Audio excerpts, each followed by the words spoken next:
Hello everyone, कैसे हैं आप सब। आशा करती हूँ आप सभी बहुत अच्छे होंगे।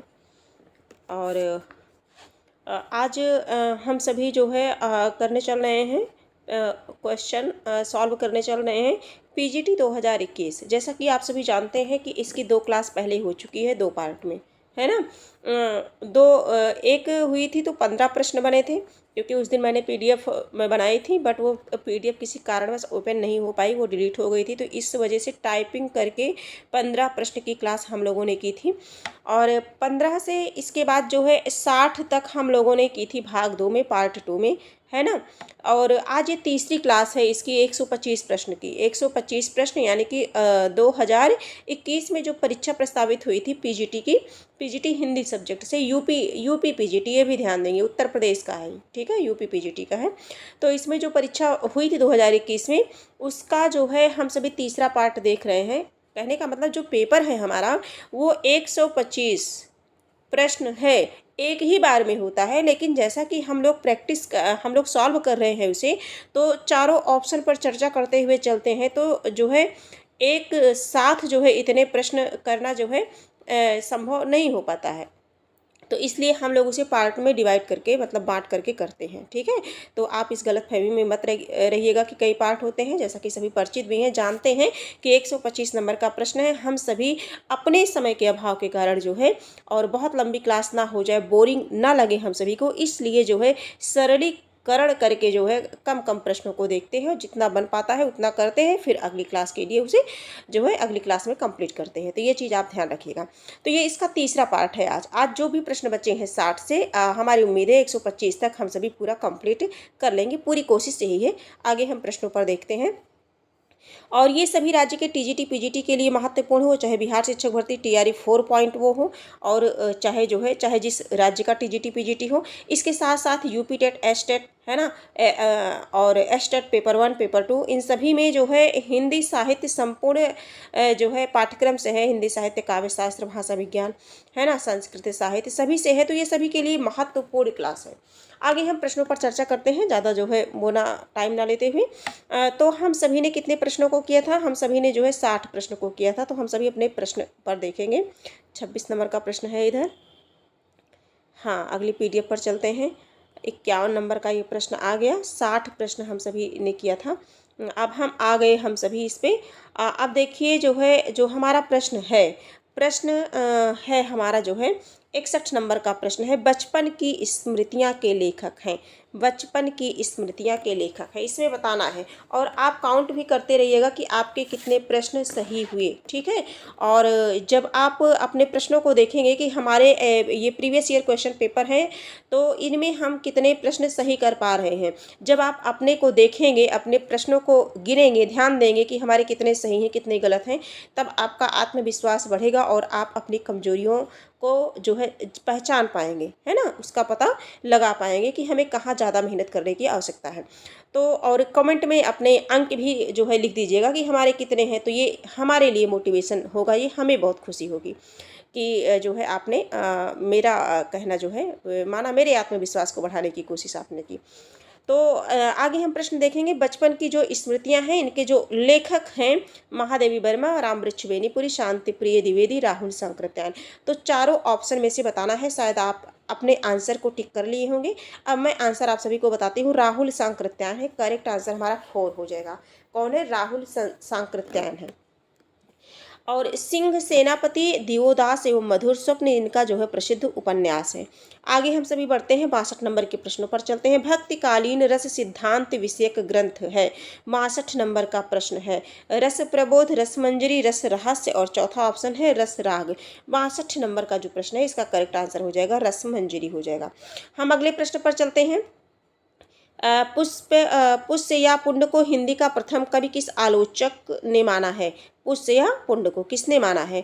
तो ये बहुत ही चर्चित प्रश्न है। शायद इसका आंसर आप सभी कर पा रहे होंगे, है ना। तो शिव सिंह सेंगर ने हिंदी का प्रथम कवि माना है इन्हें, ठीक है। किसने माना है? शिव सिंह सेंगर ने। करेक्ट आंसर हमारा 4 हो जाएगा। राहुल शंकरत्यायन की बात कर ले, ये भी प्रश्न बहुत बनता है। तो राहुल शंकरत्यायन ने किसको माना है? सरहपा को माना है, हिंदी का प्रथम कवि माना है सरहपा को, ठीक है। और रामविलास शर्मा ने स्वयंभू को हिंदी का प्रथम कवि माना है। हम आगे चलते हैं। अष्टाध्यायी के रचनाकार हैं, अष्टाध्यायी के रचनाकार हैं। तो अष्टाध्यायी किसकी है? पाणिनि की है, पाणिनि की है, पाणिनि की अष्टाध्यायी है ना। अष्टाध्यायी महत्वपूर्ण है, 8 अध्यायों में है, इसलिए अष्टाध्यायी नाम है इसका। और आगे हम देखेंगे अपने प्रश्न पर देखेंगे। पाणिनि जो है संस्कृत भाषा के प्रसिद्ध व्याकरण है। अब जो है जो व्याकरण है ये वर्तनी शुद्धि की दृष्टि से भी पूछा जाता है, तो व्याकरण इसी तरह से लिखा जाएगा। आगे देखेंगे। अगले प्रश्न पर चलते हैं। प्रश्न संख्या 65 देखते हैं। वीणा पाणी में समास है, वीणा पाणी में कौन सा समास है? बहुब्रीहि समास, कर्मधारय, द्विगु और जो है अव्ययीभाव समास। तो चारों ऑप्शन में से बताना है कौन सा है। शायद आप आंसर जो है सोच लिए होंगे कि कौन सा है। तो इसमें वीणा पाणी, वीणा है हाथ में जिसके, यानी कि तीसरा कौन है? सरस्वती है, माँ सरस्वती है। तो इसका करेक्ट आंसर क्या हो जाएगा? जहाँ पर तीसरी दोनों पद प्रधान ना होकर के कोई अन्य तीसरा पद प्रधान होता है, जैसे लंबोदर है ना, तो मतलब गणेश जी, तो तीसरा प्रधान है, तो यहाँ पर बहुब्रीहि समास होता है। द्विगु प्रथम पद संख्यावाची होता है। कर्मधारय विशेषण और विशेष्य का संबंध होता है। अव्ययीभाव पूर्व पद पहला पद प्रधान होता है, प्रायः उपसर्ग भी होता है ना, अव्ययीभाव कहलाता है। आगे हम सभी देखेंगे जो है विज्ञान गीता किसके द्वारा लिखी गई है? विज्ञान गीता, तो विज्ञान गीता इसमें देखिए तुलसीदास की 12 प्रमाणिक रचनाएं हैं। विनय पत्रिका, गीतावली, दोहावली है ना, रामलला रचु, वैराग्य संदीपनी, इसी तरह से है रामचरित मानस। ये सारी रचनाएं हैं इनकी जो है गोस्वामी तुलसीदास की, जो बहुत ही चर्चित है, पूछी जाती हैं। और ये भी पूछी जाती है किस भाषा में है, ब्रज भाषा में है, कौन सी अवधी भाषा में है। तो ये बात आ गई है, तो आज जा करके आप सभी अपनी नोट्स खोल के ओपन करके देखिएगा, और चाहे जितना याद हो एक बार जरूर आप इसे देखिएगा, ठीक है। तो ये तुलसीदास की हो गई। नाभादास नहीं, केशवदास की है। विज्ञान गीता किसकी है? केशवदास की है। ज़्यादा जो है टाइम ना देते हुए, हाँ, अब इनकी जो रचनाएं हैं जो इंपॉर्टेंट है, रसिक प्रिया, कवि प्रिया, रामचंद्रिका, रतन बावनी, इनकी रचनाएं हैं। रामचंद्रिका बहुत जो है चर्चित है, रसिक प्रिया, कवि प्रिया चर्चित में से सभी हैं, लेकिन रामचंद्रिका ज़्यादा। अब देखते हैं 67 नंबर के प्रश्नों को देखते हैं। प्रश्न संख्या 67, इसमें तुम्हारे मुंह में घी शक्कर का सही अर्थ होगा। देखिए, कोई अच्छी बात हम किसी से कहते नहीं, तुम्हारे मुंह में घी शक्कर, है ना। ईश्वर करे तुम्हारा समाचार सत्य हो, तुम्हारी बातें मीठी लगती हैं, तुम्हारी मिठाई की कभी कमी ना हो, सदैव मीठी बात ही बोला करो, है ना। 68 नंबर का प्रश्न है। तो 67 इसमें है इसमें जो है ईश्वर करे तुम्हारा समाचार सत्य हो, है ना। ईश्वर करे तुम्हारा समाचार सत्य हो, करेक्ट आंसर हमारा ए हो जाएगा। अब हम 68 नंबर के प्रश्नों पर चलते हैं। ये जो है देखेंगे, इतिवृत्त और आलोचना का संवेद रूप होने से वह इतिहास आज भी प्रकाश स्तंभ बना हुआ है। इस कथन में जिस इतिहास की ओर संकेत किया गया है उसके लेखक हैं। ये किसके विषय में कहा गया है? कहाँ इसके लेखक कौन है? 68 नंबर का प्रश्न है। तो ये जो प्रश्न है मिश्र बंधु का है, करेक्ट आंसर हमारा 3 हो जाएगा। आगे हम बढ़ेंगे। हाँ, मिश्र बंधुओं के भी बाद 3 मिश्र बंधु मतलब 3 भाई हैं, गणेश, श्याम, सुखदेव। गणेश बिहारी मिश्र, श्याम बिहारी मिश्र, सुखदेव बिहारी मिश्र। तो गणेश, श्याम, सुखदेव, है ना, GSS, इस तरह से भी आप ट्रिक बना के याद कर सकते हैं। निम्न में से कौन सा बहुब्रीहि समास का उदाहरण नहीं है, पूछा जा रहा है। चंद्रशेखर जिसके सिर पर चंद्रमा हो, है ना। शिव चक्रपाण जिसके हाथ में हो। चंद्रकांति राजपुरुष, राजा का पुरुष। कौन सा समास है इसमें? इसमें तो तत्पुरुष समास हो जाएगा। तत्पुरुष क्या हो जाएगा? तत्पुरुष हो जाएगा, है ना, राजा का पुरुष। आगे हम सभी देखेंगे। अब यहाँ देख लीजिए, राजपुरुष, राजा का पुरुष, यहाँ कर्मधारय दिया गया है ना, यहाँ लेकिन तत्पुरुष ही होगा, तत्पुरुष होगा, राजा का पुरुष, राजपुरुष, ठीक है। आगे हम देखते हैं। निम्नलिखित में से एक सूर्य का पर्यायवाची है। सूर्य का पर्यायवाची, तो सूर्य का रस निचोड़ नहीं, सूर्य का अर्क होगा, करेक्ट आंसर 3 है। आगे बढ़ते हैं। और पर्यायवाची देख लेते हैं। सूर्य का, सूर्य हो गया, रवि हो गया, प्रभाकर, भास्कर, ये सभी सूर्य के पर्यायवाची शब्द हैं। निम्नलिखित में से घनानंद की रचना नहीं है। घनानंद की रचना नहीं है, तो जो पक्षी विलास है ये घनानंद की रचना नहीं है। पक्षी विलास घनानंद की रचना नहीं है, रामविलास शर्मा की रचना है। पक्षी विलास किसका है? रामविलास शर्मा की रचना है, घनानंद की नहीं है। बाकी सभी घनानंद की है। आगे हम सभी देखते हैं 72 नंबर के प्रश्न को देखते हैं। मंगलेश डबराल का कविता संग्रह है, ये 72 नंबर का प्रश्न है। तो मंगलेश डबराल का जो कविता संग्रह है पहाड़ पर लालटेन, क्या है? पहाड़ पर लालटेन। और आगे हम सभी देखते हैं ठेले पर हिमालय, ये तो धर्मवीर भारती का है। और घास में दुबका आकाश की बात करें तो ये अशोक वाजपेयी का है। ठीक है, हरी घास पर क्षणभर यज्ञ का कविता संग्रह है, सभी जानते हैं इसे। आगे हम सभी देखते हैं, आगे अपने प्रश्नों पर चलेंगे। प्रश्न संख्या 73 देखेंगे। निम्न में ही समष्टि का विलोम है, समष्टि का व्यष्टि होता है। हम आगे बढ़ते हैं, करेक्ट आंसर हमारा तीसरा हो जाएगा। निम्नलिखित में से कौन सा धनुष का पर्याय नहीं है? धनुष का है 80 नहीं है, पूछा गया है। पिनाक, सरासन, कोदंड, चारों ऑप्शन में से बताना है।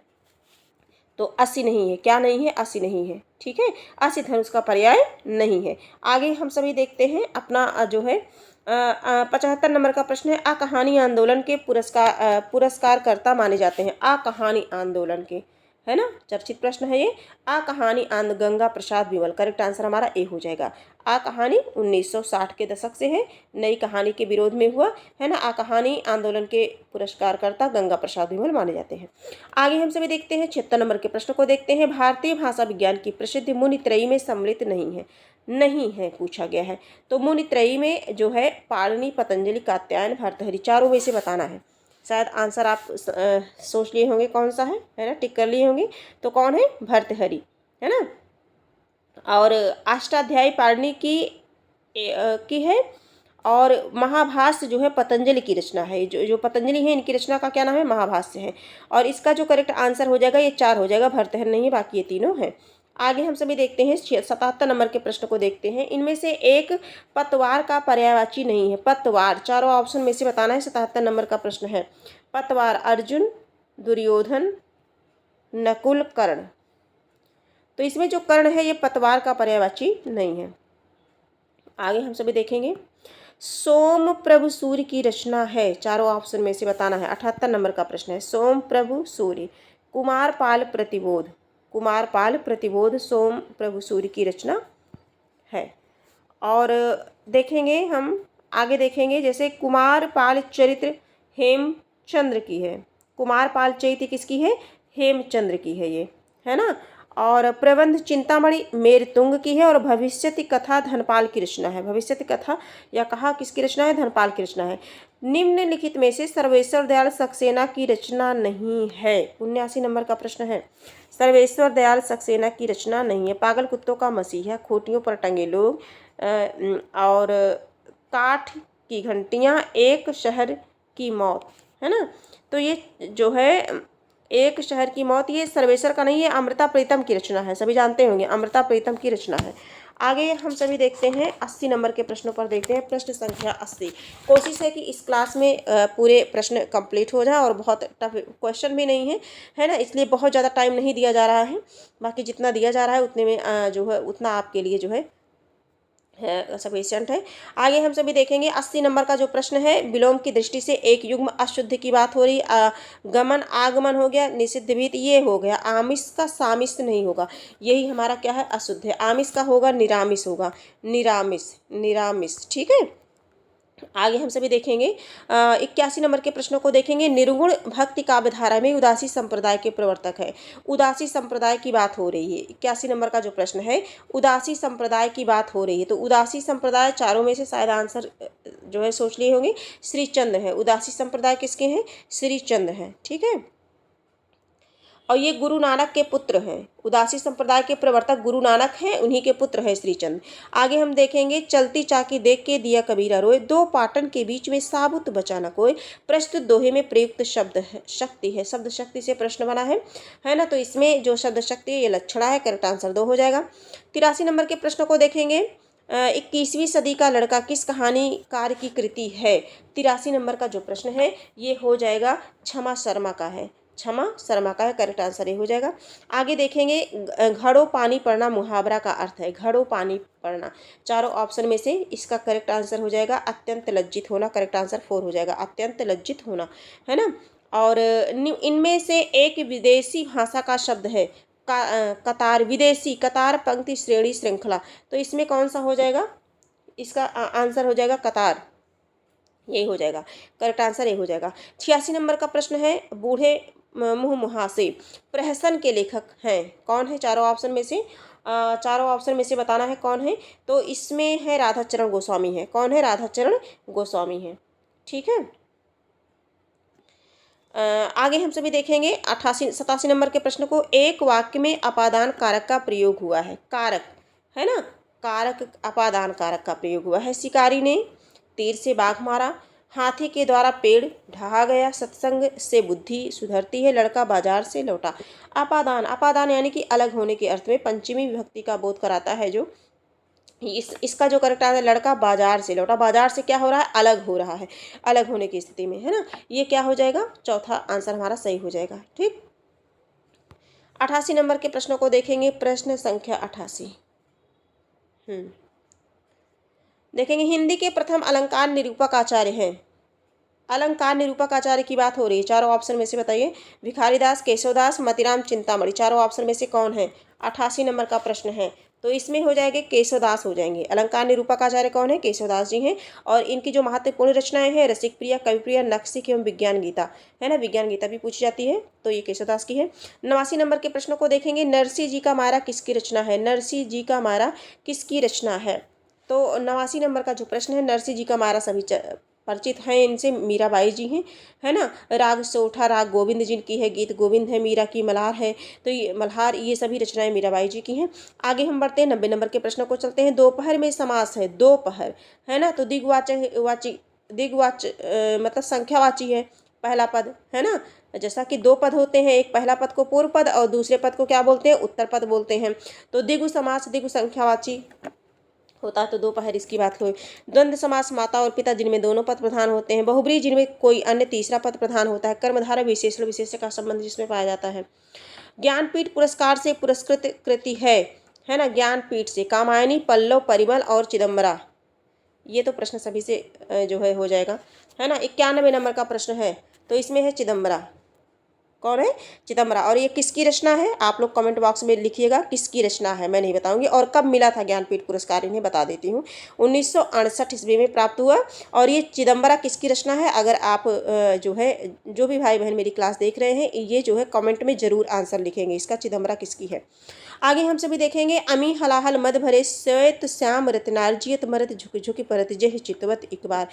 उपयुक्त दोहे में अलंकार है। परिसंख्या, मुद्रा, यथा संख्या, विभावना। अब ये देखिए, अब आपको ध्यान देना है इसमें जितने अलंकार हैं। वैसे तो जो भी अलंकार है, शब्दालंकार, अर्थालंकार, है ना, इन सभी को सब अनुप्रास, यमक, श्लेष, उपमा, रूपक, उत्प्रेक्षा, है ना, विभावना और विशेषोक्ति, इन सारे अलंकारों को, अतिशयोक्ति, ये सब हमेशा सबको रटा होता है ना, सबको रटा होता है। लेकिन कुछ अलंकार ऐसे हैं जो हम सभी जो है नहीं ध्यान नहीं देते हैं, उन्हें ध्यान देना है।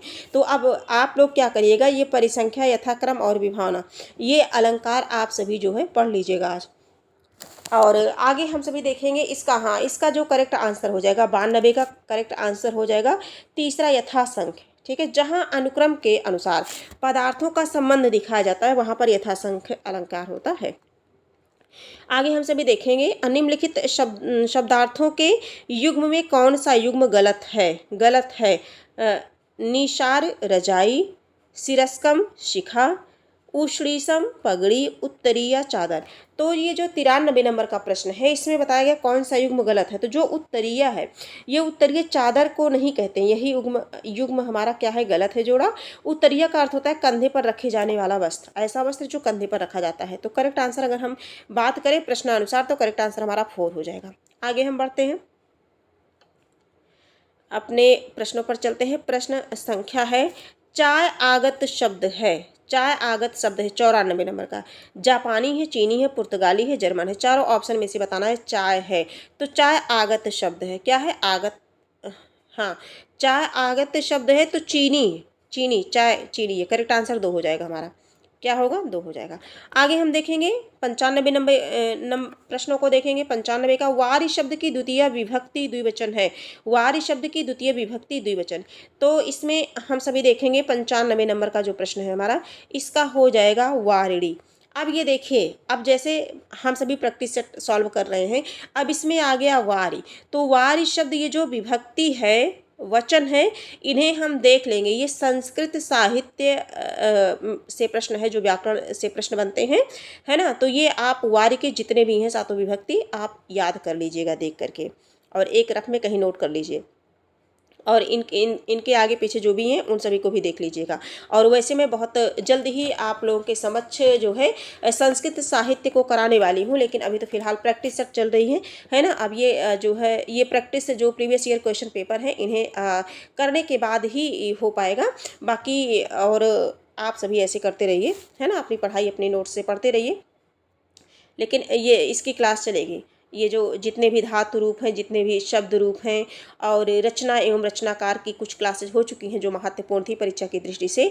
लेकिन पूरे सिलेबस के अकॉर्डिंग पूरा फिर से एक बार जो है पढ़ाने की पूरी कोशिश रहेगी, सरल से सरल भाषा में, जिनमें से जो है उस परीक्षा में जिनमें से प्रश्न बने, पूरी उम्मीद रहे, और बिल्कुल बनेंगे। जितना पढ़ाया जाएगा पूरा मोस्ट इम्पॉर्टेंट क्वेश्चन रहेगा, वो तथ्य रहेगा, और प्रश्न जितने भी प्रश्न बनेंगे टीजीटी परीक्षा में उसी में से आएंगे।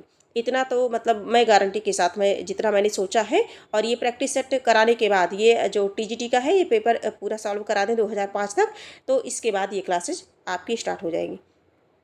96 नंबर के प्रश्न को देखते हैं। एक दिन बोलेंगे पेड़ काव्य संग्रह के रचनाकार हैं, है ना। 96 नंबर का एक दिन बोलेंगे पेड़, राजेश जोशी, सौमित्र मोहन, शेखर जोशी, अरुण कमल। तो करेक्ट आंसर इसका ए हो जाएगा। क्या हो जाएगा? ए हो जाएगा। आगे हम सभी देखते हैं, कारण के अभाव में कार्य की उत्पत्ति होना किस अलंकार का है। देखिए आ गया ना, विभावना, विशेषोक्ति, ये बहुत अब पूछा जाता है। विशेष उक्ति, विभावना, इसमें 97 नंबर का प्रश्न है। इसका करेक्ट आंसर हो जाएगा, जैसे मैं उदाहरण बता रही हूँ आप सभी जान जाएंगे। बिनु पद चले सुने बिनु काना, बिना पैर के चलता है, बिना कान के सुनता है। करे बिनु कर्म, और बिना हाथ के विभिन्न प्रकार के, नाना प्रकार के कार्यों को करता है। तो ये क्या हो जाएगा? विभावना। करेक्ट आंसर हमारा क्या हो जाएगा? 3 हो जाएगा। 98 नंबर प्रश्नों को चलते हैं। रीतिकाल को सर्वप्रथम श्रृंगार काल नाम रखने का सुझाव किसने दिया है? रीतिकाल को श्रृंगार काल नाम किसने दिया? देखिए आदिकाल को भी विभिन्न आचार्यों ने भिन्न भिन्न नाम दिए हैं, और ये सभी परीक्षा के लिए उपयोगी है। इनसे प्रश्न बनते ही बनते हैं। 2 प्रश्न पक्का आता है, नहीं तो एक प्रश्न तो बिल्कुल कहीं गया ही नहीं है, आएगा ही, है ना। तो उसी तरह से रीतकाल को भी जो है अलग अलग आचार्यों ने अलग अलग नाम दिया है। क्या नाम दिया है? प्रश्न हमारा यहीं से है। तो विश्वनाथ प्रसाद मिश्र ने दिया है। श्रृंगार काल नाम किसने दिया है? विश्वनाथ प्रसाद मिश्र ने दिया है। आचार्य रामचंद्र शुक्ल ने रीतिकाल एवं मिश्र बंधुओं ने इसे अलंकृत काल कहा है। रीतिकाल को रीतिकाल शुक्ल ने कहा है, और आदिकाल को आदिकाल हजारी प्रसाद द्विवेदी ने कहा है ना। और मिश्र बंधुओं ने रीतिकाल को अलंकृत काल कहा है, श्रृंगार काल कहा है विश्वनाथ ने। ये सारी चीज़ें जो है बड़ी कॉमन है, इन सभी को हमेशा हम सभी को याद होनी चाहिए। विलोम की दृष्टि से असंगत युग्म है। 99 नंबर का प्रश्न है, विलोम की दृष्टि से। तो ऊंट का ऊँटनी, भीर और जो है शूर, भीरू, प्राचीन, अर्वाचीन, साण का सारणी, ये यही गलत है हमारा। करेक्ट आंसर हमारा 4 हो जाएगा। आगे देखेंगे 100 नंबर का प्रश्न है, मधु शब्द का पंचमी विभक्ति एक वचन में होगा। मधु शब्द पंचमी विभक्ति एक वचन में क्या होगा? मधु नहीं होगा। क्या होगा? मधु नहीं होगा। अब देखिए वारिका आया था और मधु आया था, 2 तो मिल गया ऐसे ही, है ना। तो याद कर लेना इसे। इसका करेक्ट आंसर हमारा ए हो जाएगा। अभी हम लोगों के 25 प्रश्न बचे हुए हैं। अब 101 यानी कि 101 नंबर के प्रश्नों को देखेंगे। देखिए, प्रयोगवाद अपने आप में इष्ट नहीं है, वह साधन है। प्रयोग द्वारा कभी अपने सत्य को अधिक अच्छी तरह जान सकता है और अधिक अच्छी तरह अभिव्यक्त कर सकता है। वस्तु और शिल्प दोनों क्षेत्रों में प्रयोग फलप्रद होता है। यह कथन किसका है? भवानी प्रसाद मिश्र, नरेश मेहता, अज्ञेय, रघुवीर सहाय। चारों ऑप्शन में से बताइए कौन किसका है? ये है प्रयोगवाद की बात जहाँ आती है, वहाँ ये कथन किसका हो जाएगा? अज्ञेय का हो जाएगा। करेक्ट आंसर हमारा 3 हो जाएगा। ठीक है। भग्नदूत, इत्तलम, चिंता इत्तलम, बावरा, अहेरी इनकी प्रमुख रचनाएं हैं। 102 नंबर के प्रश्नों पर हम चलते हैं। कबीर का भक्ति आंदोलन विद्रोह मूलक है, तो गोस्वामी तुलसीदास का प्रतिरोधात्मक यह विचार व्यक्त करने वाले विद्वान हैं। तो इनमें से कौन है? चारों ऑप्शन देखिए, चारों ऑप्शन में से बताइए। शुक्ल, नगेंद्र, बच्चन सिंह, रामविलास शर्मा। तो इसका जो हो जाएगा तो ये बच्चन सिंह हो जाएंगे। करेक्ट आंसर हमारा 3 हो जाएगा। आगे हम सभी देखते हैं। देखिए, साहित्य का समाजशास्त्र हिंदी आलोचना के बीच कविता का शुक्ल पक्ष एवं आलोचना और आलोचना बच्चन सिंह की प्रमुख कृतियां हैं। जहां उपमेय का प्रतिषेध कर उपमान की स्थापना की जाए वहां पर अलंकार होता है। अलंकार से तीसरा प्रश्न बना है ये। अलंकार होता है, कौन सा अलंकार होता है? तो अपहृत अलंकार होता है, चौथा करेक्ट आंसर हो जाएगा।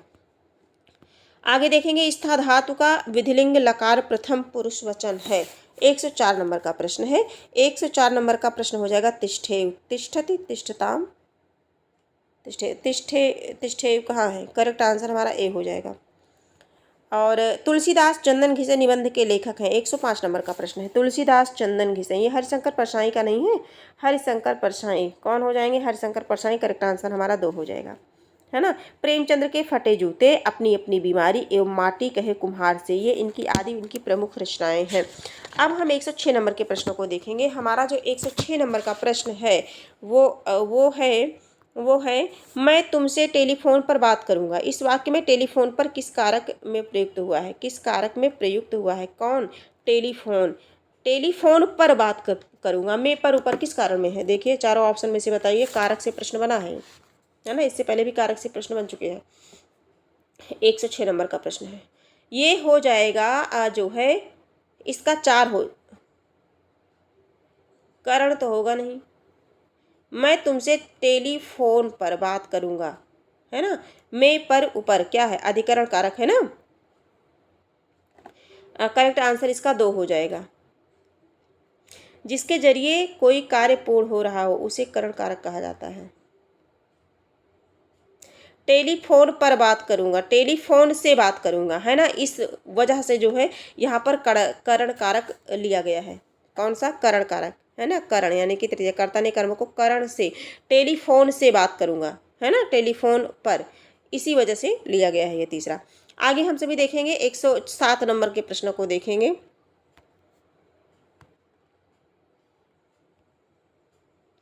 देखिए, जिसे तत्काल उचित उत्तर या उपाय सूझ जाए के लिए एक शब्द है।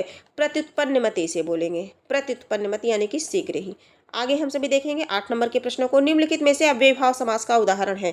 अव्ययी भाव रातों रात, मनमना, कड़क्षण और ठकुर सुहाती, है ना। तो इसमें है 108 नंबर का प्रश्न है रातों रात। करेक्ट आंसर हमारा ए हो जाएगा। आगे हम सभी देखेंगे निम्न में से कौन सा युग्म सुमेलित नहीं है? देखिए, इंद्रावती नूर मोहम्मद की, हंस जवाहिर कासिम शाह की, चित्रावली उस्मान की, मधुमालती मंझन की है, ना कि कुतुबन की। कुतुबन की है, मृगावती है। क्या है? मृगावती है कुतुबन की।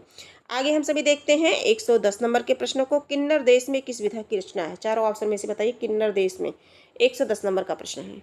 किन्नर देश में यात्रा वृतांत है। क्या है? यात्रा वृतांत है। करेक्ट आंसर हमारा 4 हो जाएगा।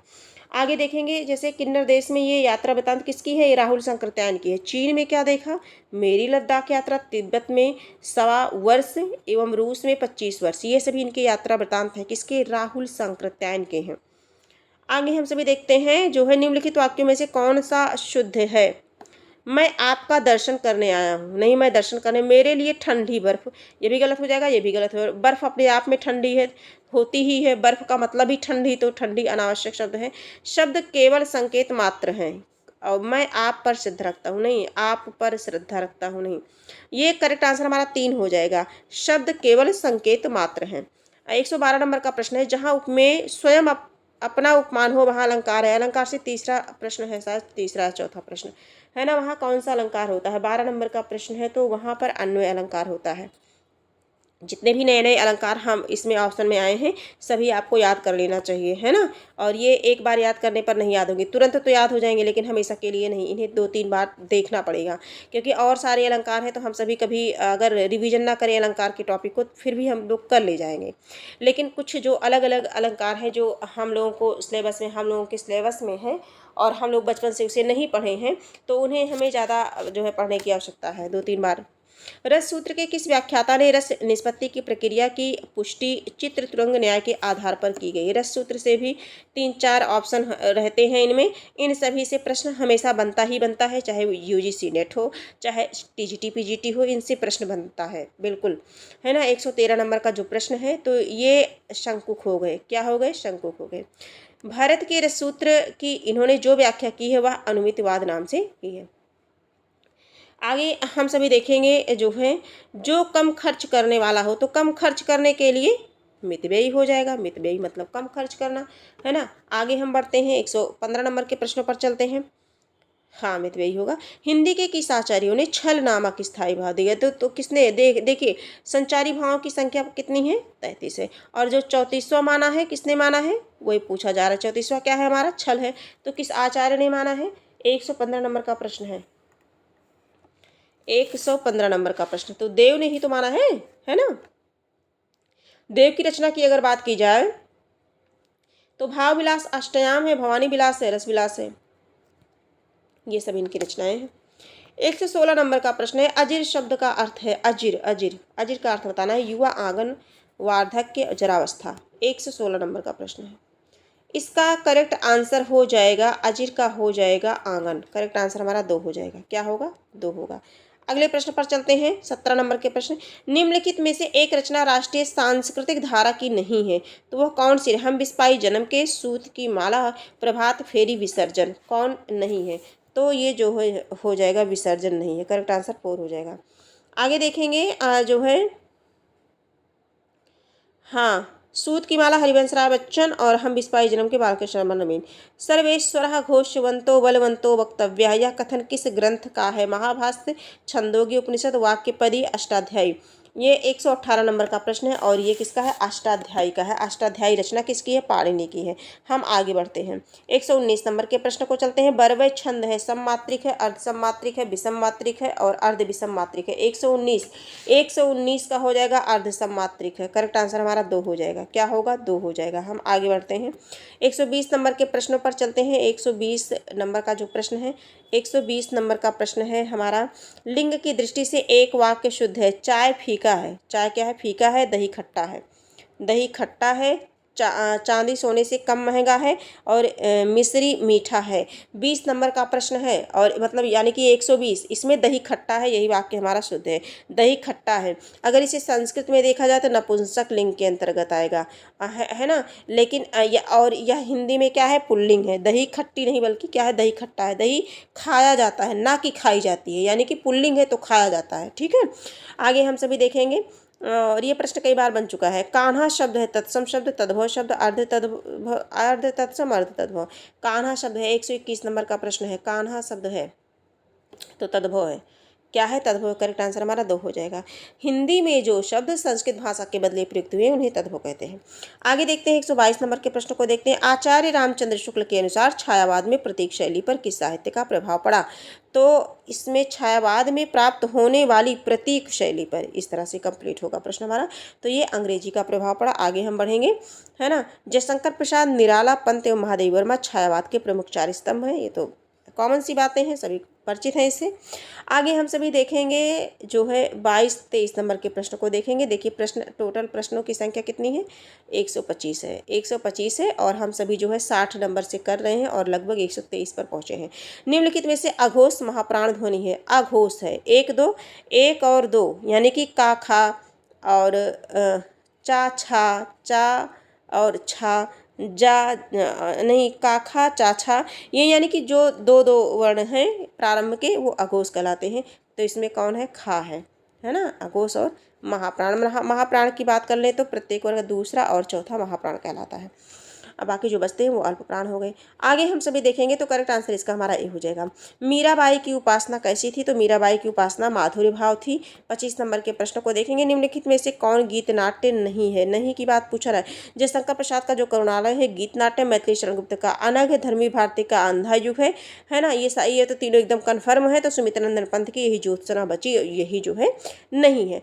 तो आज की क्लास में आपके जो है कितने प्रश्न सही हुए? 61 से लेकर के 125 है ना, जितने भी प्रश्न बनते हैं इनमें से कितने प्रश्न आपके सही हुए और कितने गलत हुए, कितने सही हुए, आप ये जो है, अगर आप जो भी भाई बहन मेरी क्लास देख पा रहे हैं वो अपने जो है नंबर ज़रूर जो है कमेंट बॉक्स में करें। और बाकी एक रचना मैंने पूछी है वो किसकी है, चिदम्बरा मैंने पूछी है, किसकी रचना है वो भी आप जो है कमेंट में अवश्य लिखें। आज की क्लास इतनी ही, फिर हम मिलेंगे। तो मैं बताना चाहूँगी कि 2016 को लेकर के 2016 में 2021 के बाद जो है 2016 में जो भी प्रश्न बना था टीजीटी हिंदी का, सॉरी पीजीटी हिंदी का, प्रवक्ता का है, पीजीटी हिंदी का जो भी प्रश्न बना था उसे हम सभी देखेंगे। आज के लिए इतना ही। और ये क्लास अगर आपको उपयोगी लगे तो आप इसे लाइक, सब्सक्राइब और शेयर कर दीजिए अपने कुछ मित्रों तक। कमेंट में अपने सुझाव अवश्य लिखें और किस टॉपिक पर आपको पढ़ने की आवश्यकता है। यदि आप ये मुझसे शेयर करेंगे तो मैं पूरी कोशिश करूँगी कि उस टॉपिक को पहले उसके तथ्य को, उसके मूल कंटेंट को पढ़ाया जाए और उसके बाद उसमें प्रश्नोत्तरी तैयार की जाए और उसे प्रश्नोत्तरी के माध्यम से और 2-3 बार रिवीजन के माध्यम से उसे अत्यधिक सरल बनाने की पूरी कोशिश रहेगी हमारी। आज की क्लास इतनी ही, फिर हम मिलेंगे, तब तक के लिए धन्यवाद।